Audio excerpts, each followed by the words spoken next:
Hey everyone, I'm Jason, and welcome to the Rise of the Ronin review. Today, we're diving into the thrilling world of Rise of the Ronin, an action RPG brought to life by Team Ninja and published by Sony Interactive Entertainment for the PlayStation 5, with Koei Tecmo handling the PC version. We'll explore the intense combat, the captivating historical backdrop, and some elements that might hold it back. If you love action-packed games or stories set in the past, you won't want to miss this episode. So, let's get into it. Rise of the Ronin really leaves me scratching my head. On one side, it's an action game with combat that stands out from the crowd. The setting is a fascinating blend of history and fiction, featuring some cool characters. Plus, the co-op gameplay is a blast, and there are plenty of fun little details that make exploring the map and tackling missions enjoyable. But then there's the downside. It's bogged down by typical game mechanics. We're talking about loot systems, the classic Ubisoft-style map cluttered with icons, and an overwhelming amount of loot that just offers minor stat boosts. If Team Ninja had trimmed away the fluff that drags it down, Rise of the Ronin could have been something truly special instead of just okay. Rise of the Ronin is set in mid-19th century Japan, right after Japan is forcefully reopened to the world. Your blade twins start as blank slates, allowing you to customize them through a robust character creator. You're then sent on a mission to sneak aboard the black ships from America and assassinate Commodore Matthew Perry. It's a compelling opening that establishes the kind of game Rise of the Ronin is and doesn't waste time getting you right into the action. The story then gets much grander. You meet historical figures, join a pro or anti-shogunate faction, and make tough decisions during one of the most interesting eras of Japanese history. Though your choices can only rewrite history so much, it's fun to interact with fictional versions of Genzui Kusaka and Sakamoto Ryoma if you're fond of the period. That said, Ronin's story is the video game equivalent of a fun popcorn movie. It's enjoyable while you're experiencing it, but easily forgotten once you're done. Actual missions are a bit more memorable. They're either encounters you complete seamlessly on the world map, or standalone missions a la Ninja Gaiden or Nioh.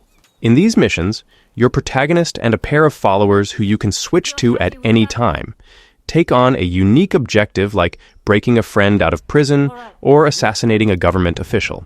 You can play these missions in single-player mode with AI teammates or co-op with friends, which is a fantastic addition. But my main complaint here is that I wish the two modes weren't so intertwined. It's a bummer to be playing with a friend, complete one mission together, and then have to do a couple more by yourself before you can team up again. Rise of the Ronin shines brightest when you are in combat. You can wield various iconic weapons like katanas, paired swords, odachis, western sabers, and more. My personal favorite quickly became the combination of the oxtail sword and the greatsword, letting me live out my Michelle Yeoh in Crouching Tiger, Hidden Dragon fantasies. Each weapon type comes with several fighting styles, and selecting the right one to counter your opponent's moves will give you a considerable advantage. There's also a wide variety of secondary weapons like bows, guns, smoke bombs, and even a flamethrower, giving you a lot of freedom in combat. The game manages to look and feel good, especially if you dismember your opponent with a critical hit as a grand finale. The enemies are relentless and deadly, making every encounter thrilling. The game's advanced mechanics, such as the counterspark, add layers to the combat. Counterspark is an attack that also deflects your opponent's attacks, staggers them, and opens them up for counterattacks. It is risky but highly rewarding. The more advantageous your style is against theirs, the longer you can open an enemy up for punishment. You also have abilities like Violent Gale or Blade Flash, which let you switch styles mid-combo or clean the blood off your blade to restore KI. These mechanics bring an exhilarating feeling as you progress from finding bosses unfair and impossible to feeling accomplished as you demolish them once you learn their patterns. The upgrade system is another standout feature. It rewards you for choosing how you want to play both in and out of combat. Each primary stat comes with its own skill tree, and putting points into one also boosts the associated stats. For example, leveling up your Speechcraft Liar ability in the Charm tree will also increase your Charm stat, making your weapons that scale off that stat better. There are also side quests to increase your bonds with characters, and rewards include additional conversations, upgrades to fighting styles, weapons, gear, and items. The Longhouse serves as your home, where you can chat with friends, redo your character's appearance, respect your skill points, and more. Later in the game, you get the ability to go back in time using the Testament of Souls to redo missions, make new choices, and finish up missed tasks. This system stands out because it allows you to progress without worrying about missing something. However, the game is bogged down by an overabundance of loot. You're constantly managing your inventory to get rid of mostly useless gear.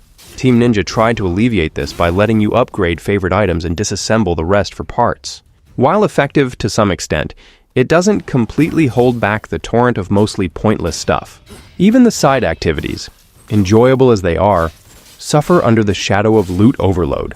Whether it's finding cats or interacting with pilgrim dogs, the reward of more loot or filling up reputation meters can make these tasks feel tedious. Rise of the Ronin marries a cool historical setting with challenging and rewarding combat, plus some smart RPG design. It's filled with cool touches like using a grappling rope to throw something at an enemy or dropping from a glider onto a horse. Unfortunately, it's also a game cluttered with too many systems and an absurd amount of loot. The game is excellent when it has the courage to lean into its strengths but often feels stuck trying to meet too many expectations. Not even the best samurai can overcome that level of indecision. That's all for this video. Thanks to everyone for watching to the Rise of the Ronin review. I hope you enjoyed my insights into this game. Be sure to check the show notes for any links or articles mentioned in today's episode. I'm Jason, signing off. Until next time, happy gaming